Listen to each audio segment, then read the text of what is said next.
we're going to be identifying candidates for regression in fantasy football in 2023, guys that had maybe a flash or a step up last year that we're expecting to take a step back this year. And for that reason, you probably shouldn't be drafting a whole lot of them. So we're going to give you those guys today. We're going to give you the data that we found on these guys, why we think they fall into this category, and then you can adjust accordingly for your fantasy teams. Do us a huge favor, trying to get to 1,000 subscribers. So make sure you are subscribed to Fantasy Domain. If you play fantasy football, we really appreciate that. We love having you around. We reply to all our comments, so make sure you drop down and tell us hello when you subscribe.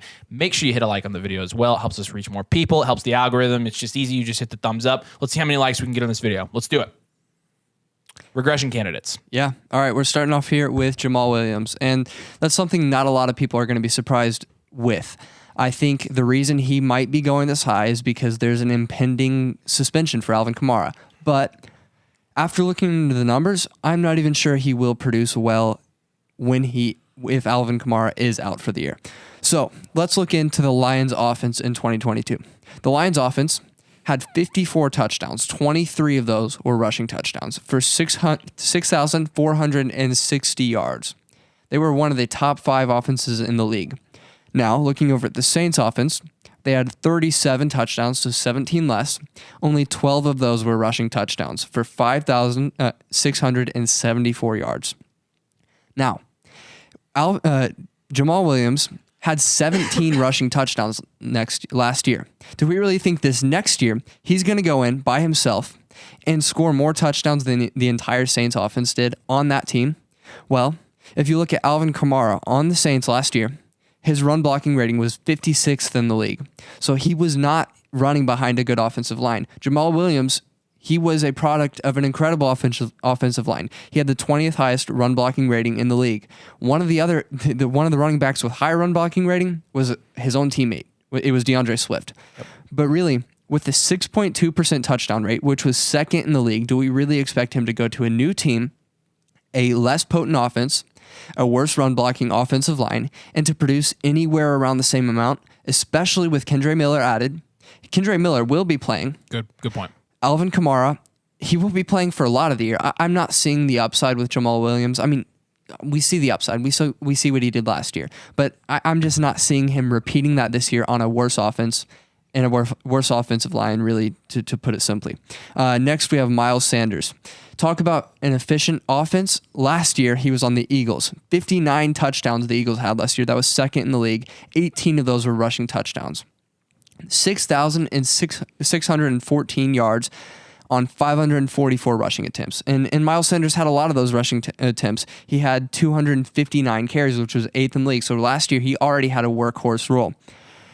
The Panthers, however, so where he's going to the Panthers now. And I understand you two are going to argue they paid him, so why would they not use him? And I understand the argument. I just don't think the offense is going to be nearly good enough for Miles Sanders to produce well.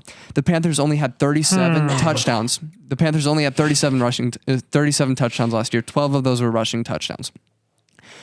Now, the Panthers do have a new head coach, and it's Frank Reich. And Frank Reich was mid, as we believe, he was calling the plays for the Colts last year. So let's look at the Colts and their offense last year. It was horrible. They were last in the league with 28 touchdowns. Also last in the league in rushing touchdowns with 8. They had 439 rushing attempts. So if Frank Reich runs his offense in Carolina anything like he did in Indianapolis, there's a lot fewer rushing attempts to go around for Miles Sanders. He last year was a product of the 7th best run blocking in the league. He had an incredibly high touchdown rate, just like Jamal Williams at 3.9. That was 9th in the league. Now we look at the main running back in Carolina last year, and I get we're going on a lot of stats right here. Deontay Foreman was the lead rusher in Carolina. He had the 54th worst run blocking in the league last year and a 2.4% touchdown rate at 31st in the league. Do we really think Miles Sanders is going to go in? He was already just a decent running back in Philadelphia with the best offensive line in the league. Do we think he's going to go somewhere where they have one of the worst offensive lines in the league under a play caller who led the worst offense in the league last year, and he's going to produce? I personally don't think so. And I want to hear what you have to say. And I know your first argument is going to be they paid him, but He just It's actually hasn't done not. it in his career. No, No, it's not. For me, I mean, your argument is that Miles Sanders isn't as good of a running back as we're arguing, and I think that's a fair argument to be made. At that point, then, though, the lowest of the low for Miles Sanders is that he truly is a warm body getting carries, because who else are they going to give the ball to? Are they really just going to make Bryce Young throw it 40 times a game? No, they're going to give him the ball. Chuba going to get the ball? Chuba never gets the ball. Like, Chuba's a great asset for them, but that's not the role he plays. The other thing, Well, he only So had who's going to get the carries? Miles Sanders, but he's not going to be efficient. He's going to have a horrible offensive line. He doesn't have receiving upside. He had 26 targets or 26 catches last year. To me, that's that I think is you're proving our point, is that if he's going to get the carries, it almost doesn't matter how efficient he is. It just matters that he's getting the bulk of the carries. not to mention, I would argue from a receiving situation that he's actually in a better situation this year. He's playing with a younger quarterback. Jalen Hurts has proven he doesn't throw a lot of dump downs. So with Bryce Young, will he do that a lot in his rookie year? I would venture to say when you have a younger quarterback that they're going to be more likely to use their tight ends. They're going to be more likely to use dump down running backs. In Miles Sanders, I mean, obviously you've seen the sleeper alert. They're trying to get him more involved in the receiving game, blah, blah, blah. It doesn't really mean anything. However, when you're looking at the difference in offenses, like I think the Frank Reich thing, like I'm not getting that. I mean, JT was the best running back and the most productive running back in the NFL in his MVP season. If they have a running back that they actually believe in, Colts had a good offensive line that year, and Jonathan Taylor is a top 3 running back in the NFL. Miles Sanders is not. Correct. If we really are in warm body territory, we're like in Dameon Pierce. Okay, territory. so this video is regression candidates. Miles Sanders was the RB15 last year, and I absolutely think he will regress. I don't with think he's more finishing that volume. high. With Yes, more volume. his efficiency is going to go way down. But that at worst would even out. If his volume goes up and his efficiency goes down, then that would meet they'll probably meet in the middle. His true yards per carry last year, 4.7. I think that goes down again. I think his offensive line is worse. With more volume. Yes, with more volume. He only had 20 receptions last year. But you see what he's saying. Like I don't care about the volume when you're in a bad offense. But it matters because it directly correlates to production. I mean, you take that time. I mean, it's the same. So then why don't you follow the same rule with Dameon Pierce? Dameon Pierce is going ahead of him. Oh, and well, I've been drafting him back to like back. plenty. This is the same. To me, this is the same concept as Alexander Madison, because I don't think any of us are against where Madison is going in underdog right now at running back 19. Underdog. We're avoiding him, granted, but why is he going up so high? And he's incredibly inefficient. Yeah. I mean, when you look at him historically and in an offense where they actually do pass the ball significantly and how Justin freaking Jefferson, like, take that away, put Miles Sanders on an offense that doesn't have Justin Jefferson, doesn't have the passing ability yet that they will in the future. But this season, like, to me, that's a running back's dream. But I'll finish off my argument here. Miles Sanders was already 8th in the league in carries last year. He already was 12th in the league in opportunity share. And like we already discussed, the Eagles had 100 more carries than both the Panthers and the Colts last year. They had 100 more carries.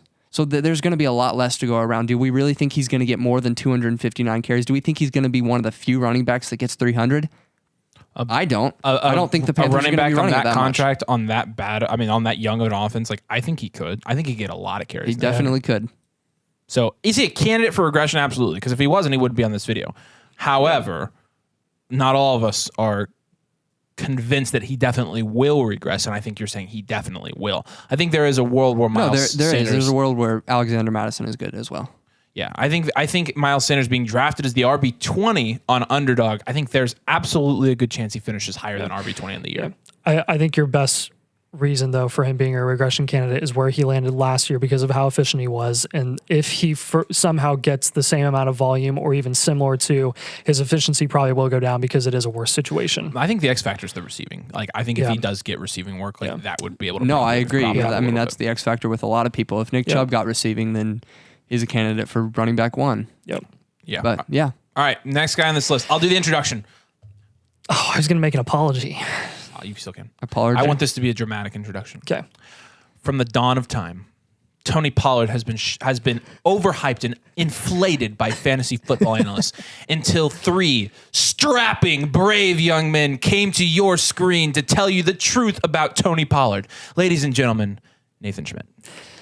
Thank you. So I went all the way back to 2011 when Mike McCarthy was coaching the Green Bay Packers. Weren't you like 9? All the way up to, yes, and all the way up to 2018. And I wanted to see how many times on average, does Mike McCarthy run the ball in his offenses? And how many dominant bell cow running backs have actually produced in his offenses historically since, modern style offenses have come into existence really since 2011. And then I compared that to Kellen Moore, who has been calling plays in Dallas for the last 4 seasons. Okay. And what I came up with is that on average, every single year, Kellen Moore runs the ball 90 more times than Mike McCarthy does on an annual basis. The only running back one that ever produced in Mike McCarthy's offense in Green Bay was Eddie Lacy. He did it twice on a points per game basis. And he got huge. Everyone remembers Eddie Lacy. I mean, he was always huge, but then he got huge. But then it was like he was a big chungus. He had like a 33 BMI, and his BMI went to like 40. BMI boys were peeing down their leg. Yeah. So Eddie Lacy. That's a dynasty joke. Eddie Lacy, as a rookie in 2013, took fantasy by storm. I mean, he became one of the most valuable running back assets. He came and went like silly bands, bro. And this guy was a karma chameleon because he comes and goes. I wear silly bands. Of course you do. So in 2013, that was his rookie season, 284 attempts, 1,100 yards, 35 receptions for 257 receiving yards and 11 touchdowns. Then his best season ever in 2014, he ran the ball 250 times for 1,100 yards on a 4.6 yards per carry average with 42 receptions, 427 receiving yards, and 13 touchdowns. That was 17 points per game, RB6 overall. Best season ever for any running back under Mike McCarthy. Now, last season, Tony Pollard, granted with 100 more 100 more rushing attempts in Kellen Moore's offense, but with Ezekiel Elliott, still had 193 attempts for just over 1,000 yards at 5.2 yards per carry for 39 receptions, 371 yards, and 12 touchdowns. So when you compare that to Eddie Lacy's best season, Tony Pollard is producing 2 points per game less because he's getting less snap share than Eddie Lacy did as a bell cow because of Ezekiel Elliott. Now Ezekiel Elliott is gone. So here's what I want to apologize to you guys for. I am so sorry. We are so sorry that we did not provide to you the statistical backing for why we think Tony Pollard's ceiling is capped, and we're still right. So now here's our reasoning for why. Correct.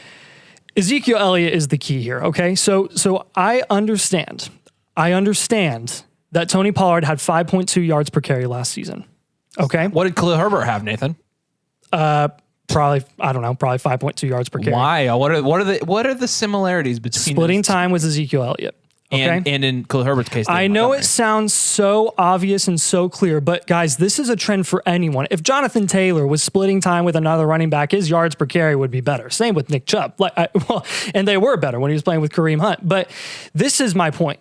Tony Pollard has gone 4 seasons without ever taking a bell cow role and without ever overtaking Ezekiel Elliott. I understand that the Dallas Cowboys paid Ezekiel Elliott a mega contract, a mega deal. They're also paying Tony Pollard for 10 years now. No.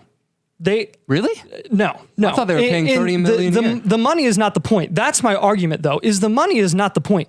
If the money were the point, money does not guarantee starting time, okay? Ezekiel Elliott would have been gone a long time ago if Tony Pollard was really it, okay? If Tony Pollard was that much more valuable, that much more dominant than Ezekiel Elliott was for the past 4 seasons, they would have cut Zeke, traded him, done whatever they could to get that, to save some cap room. My argument is that they needed him, and the Cowboys know that they needed Ezekiel Elliott for Tony Pollard for them to get the best out of Tony Pollard. Now you're going into a season of complete uncertainty with Tony Pollard, which is why they franchise tagged him. This is his prove it year. And you're going into a prove it year where Tony Pollard, who gets his first opportunity at having a bell cow opportunity in 2 games last season, break his leg. He's coming off of an injury. I've broken my leg. It's not super fun. And 100 less rushing attempts a year. 100 less, guys. People want to brush off the injury. And Eddie Lacy only managed to do it because Mike McCarthy ran the ball more than he did on average those 2 seasons. And Eddie Lacy's BMI was literally like 5 more than Tony Pollard's. Like, talk about a bell cow. His BMI was like 1,000. It was like 35, literally 35. So close. 34.9. Yeah. And that was at his worst, so it was a little bit less than that. But Tony Pollard, guys, he doesn't have the build. Yes, the receiving upside is a good thing for him. But this is our whole argument here. Why is Tony Pollard going at running back 7 where people expect him to be a high-end running back 1 as his ceiling? That is not his ceiling, guys. His ceiling is a low-end running back 1, which is why he's not a very good value in fantasy right now. I am sympathetic to the optimism of Tony Pollard going into this season. I really am. I really am. I think you're wrong. And I just proved that I think I proved that you are. Because those are statistics, meaning those that are stats. They don't really care how angry you are. That's numbers. Like, Yep. I don't understand. Another you can big get thing mad, too. But one more big thing here with Ezekiel Elliott. Last season, he was 13th in the league in red zone touches with 40.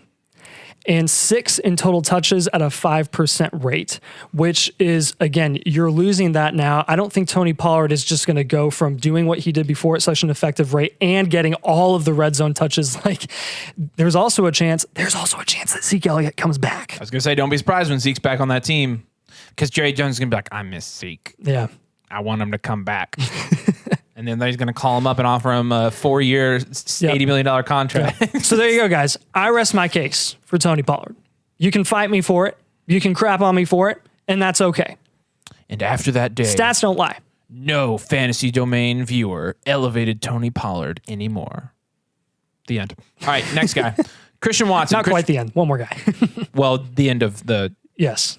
Yep. The rant. So I was saying like the end of the Yeah. Tony Pollard Nathan, part. he meant like the Tony Pollard part. The end over. of just that part, not the whole video. The part where I talked for 9 minutes. Christian Watson's the wide receiver 20 on Underdog Fantasy. I haven't been touching Christian Watson. I like Christian Watson as a player and as a person. I think he's a beautiful person.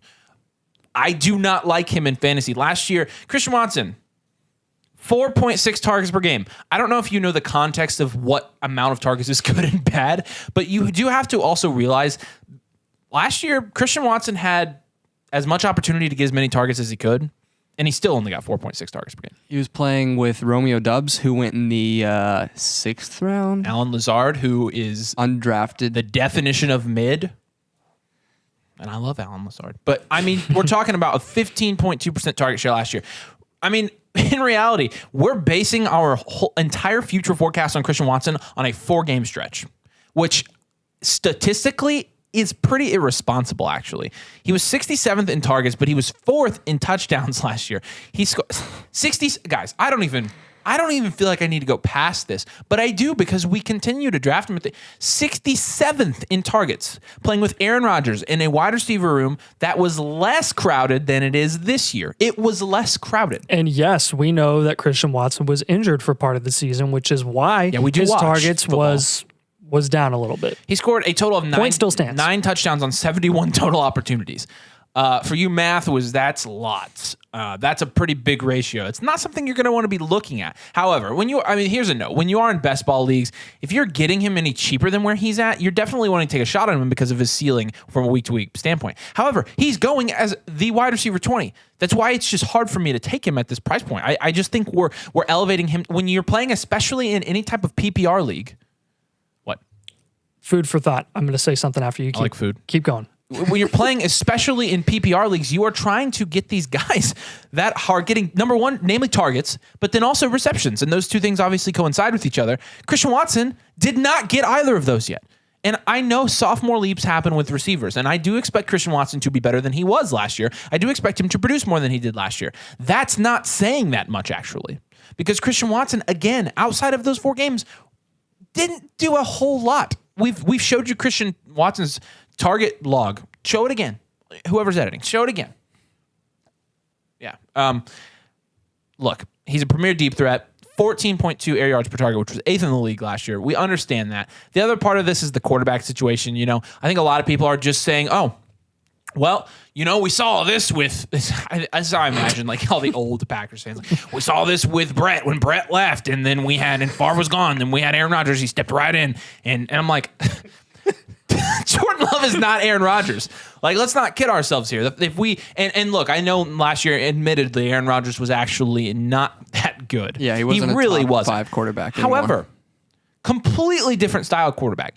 Aaron Rodgers, to be frank with you, I think Aaron Rodgers would have pushed the ball down the field more than Jordan Love will this year. You don't see these younger first year as a starter. I won't say rookie, but first year as a starter quarterback is going to be pushing the ball down the field. Rookie. I don't think Jordan Love is going to be doing that a whole lot this year. I think Aaron Jones is going to get a lot of work. I think Jaden Reed will get a lot of work. Do we really trust Jordan Love to be dropping all of these long balls that Christian Watson literally lives off of in fantasy? Dropping them in the breadbasket, like Aaron Rodgers would. I'm definitely, although level of play wise, you can make an argument that Jordan Love could be at the level of play that Aaron Rodgers was last year. I would argue that the difference in how they're going to be playing is the main reason why you should not be drafting Christian Watson at this price. Yep. You look at players around this with the same target rate versus the next year. We'll put this up on the screen. I mean, this is their touchdown rate. Yes. So this is players. So here you go. With the same touchdown rate as Christian Watson had last year. Randall. And if you look, let's put it on the screen. All of these guys, their touchdown rate is really similar. If you look at their next year, which is on the right, so there's their current year, and then their furthest right is their next year. All of them except for the Hall of Famer, Mike Evans, all of them except for the Hall of Famer experienced a massive drop in touchdown rate. They went from a 12% touchdown rate to a 3.8, 12% to 7.6, 12% to 6.5. All of them are regressing back to league average. Christian Watson is going to be no different. He's not Mike Evans. Mike Evans playing with Tom Brady in 2020 and 2021 for that matter. It's not going to happen. And then the next thing that you brought up is his targets per game. Like we said, Christian Watson, 4.5 targets per game. If you look at the players around him, all of them, after having 4.5 targets per game, hardly improved.